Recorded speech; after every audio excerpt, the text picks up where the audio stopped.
If you want to climb to your all-time peak, you need to have a good start to every single season. And with Season 5 coming in with a lot of changes, we need to give you 5 tips to dominate the start of Season 5 so that you can easily reach your all-time high. But do me a solid and smash the like, subscribe if you enjoy the content, and let's jump right in. Now, the first thing that you need to understand about the start of every season is that it's a bit rough. Well, not necessarily as bad as the end of season games, the start of season games have players oftentimes playing on alt accounts, not really caring, and basically they treat the start of the season as a bit of a joke, and that's going to affect your games. This means there's a time frame at the end of one season and the beginning of another where games kind of suck, if I'm being honest. Something I highly suggest for a lot of people to do at the start of a season is if you don't have an account that is near your main rank, grind one. Have an ult that is very, very close, if not the same rank as your main account on the same role. So you have an alternate account that you can use to experiment with characters and that can help you develop as a player, not to mention you can improve while at the same time not mentally booming yourself because the starting games just are very toxic or inconsistent. In addition to that, I would highly suggest focusing on your mechanical training. Vaxta, V-A-X-T-A, is a great place to warm up. Triad Free For All is a great place to practice your dueling, and IOStux's aim trainer, JPYHG, is a great place to further improve your mechanical skill. On top of that, if you are looking to practice something specific, like practice your movement in a third-person simulator, practice sleeping dooms and nanoblades in an isolated environment, your pulse bombs, your primal rages, anything and everything, all you have to do is just search up what you're looking for, workshop codes on Google, and you will find basically anything that you could want for specialized training.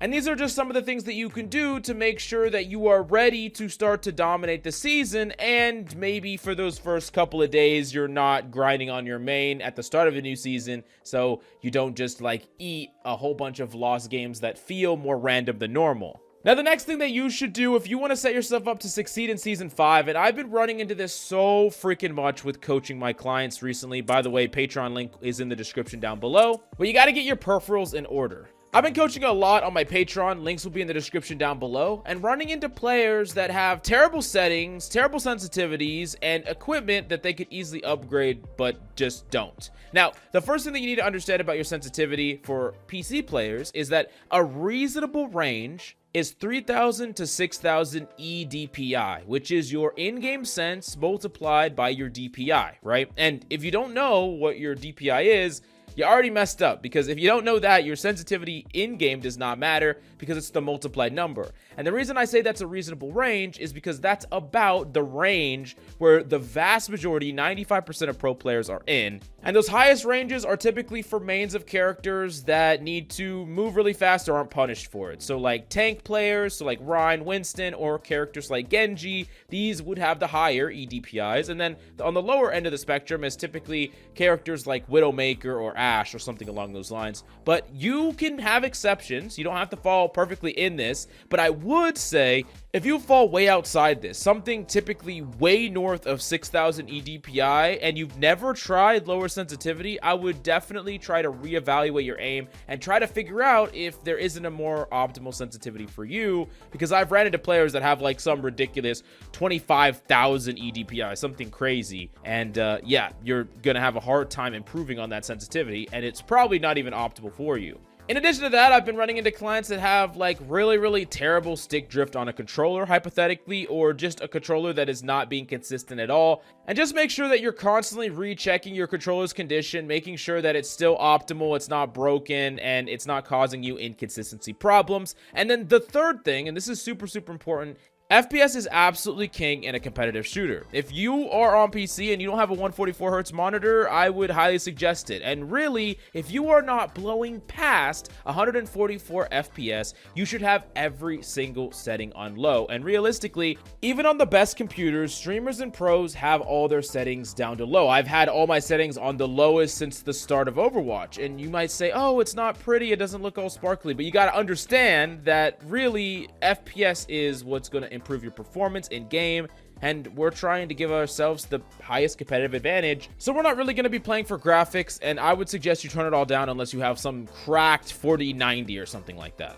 Now, the next thing that you need to know and learn is how your hero pool deals or plays into map metas. Now, I know that you don't really know what the meta is going to be going into Season 5. We know a lot of changes, but we don't know exactly how those are going to affect the overall meta, which I'll break down in a tier list at some point.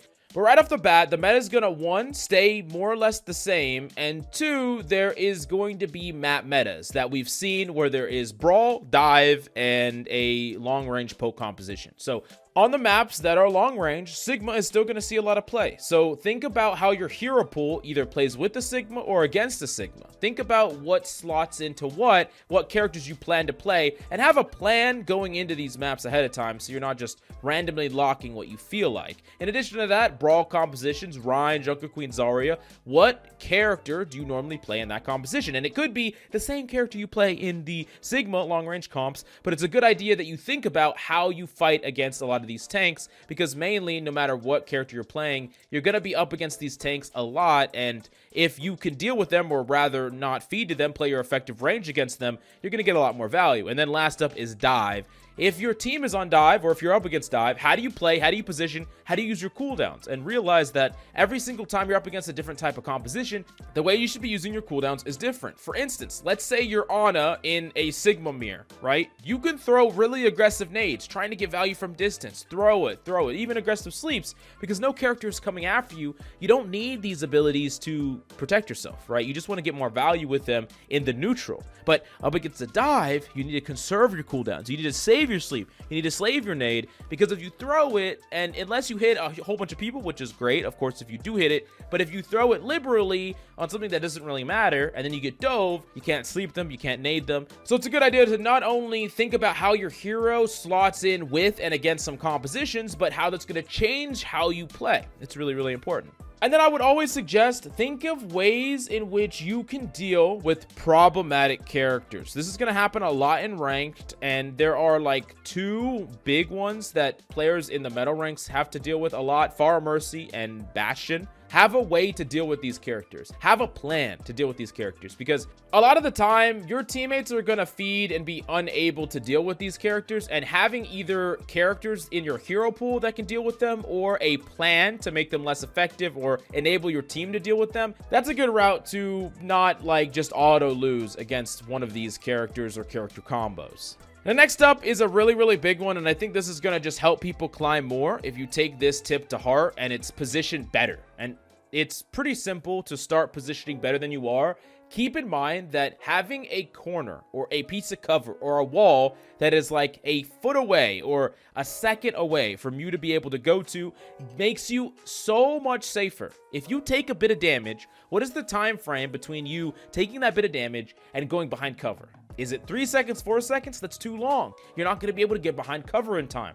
So you need to put yourself next to a piece of cover, next to a corner. And this is true if you're attacking. This is true if you're playing tank. This is true if you're trying to be aggressive or defensive. Doesn't matter. Having these corners give you options. Not only that, but you can deny the line of sight from an enemy when you don't have cooldowns, when you don't have ammo, when you don't have health. You get so much more just by being next to a wall or a cover or anything. And it's actually kind of funny, because I was in a coaching session the other day, and I asked him an interesting question. I asked him, why do you think that people that go and play paintball for the first time in real life automatically know to play very safe near cover, corners, the freaking barricades around the map that you play on? Why is that something that you automatically learn so easily in person, but when it comes to a game, people play out in the middle of nowhere? They play without cover at all.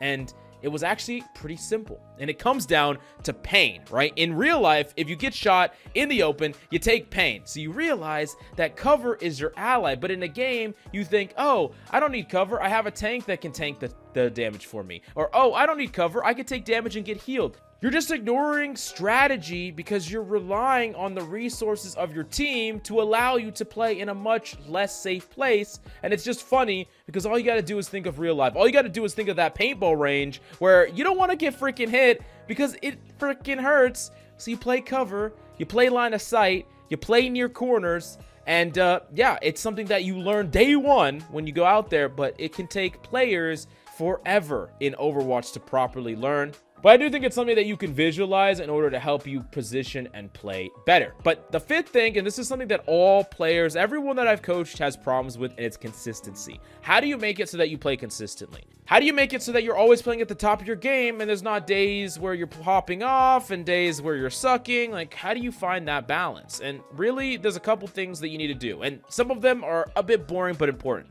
First one is sleep, hydration, and working out a certain amount. And I understand, oh, okay, what the heck is this? But really, if you're tired, like super tired, you're not going to be that consistent at anything in life. If you're not hydrated, if you're thirsty, honestly, if you're focusing on anything else, if you have a lot of stuff you need to do, if you have a big project, you got some chores to do, I don't even know what it work. I don't know what it is on your mind, but anything that you're focusing on or thinking about outside of the game is actually pulling you away from being able to become ultra committed to the game and focused on the game. So deal with all that first. Get that out of the way, and then you could actually play at your optimal potential. And then I say working out because, you know, healthy body means healthy mind at the very least. You know, get your body moving, stretch, stand up, make sure that you're the best physical person you could be, because physicality actually affects your mental state. It actually affects your reaction time. There's so much to being consistent. I'm going to make a separate video on the matter, so smash the like and subscribe. But it is really important that you understand this. In addition to that,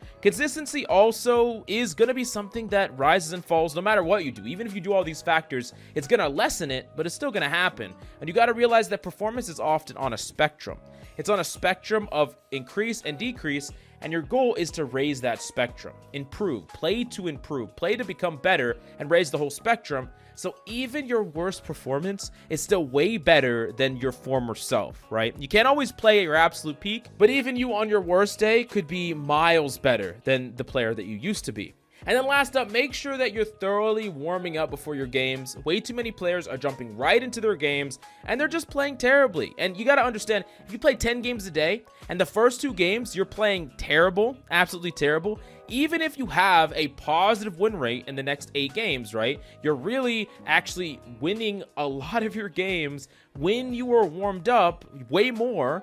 But because those 2 games that you're spending basically playing like a bot and warming up, your win rate is like a negative win rate when you should be climbing. You would be climbing if you freaking warmed up and made sure that you were actually playing at least relatively close to your normal performance.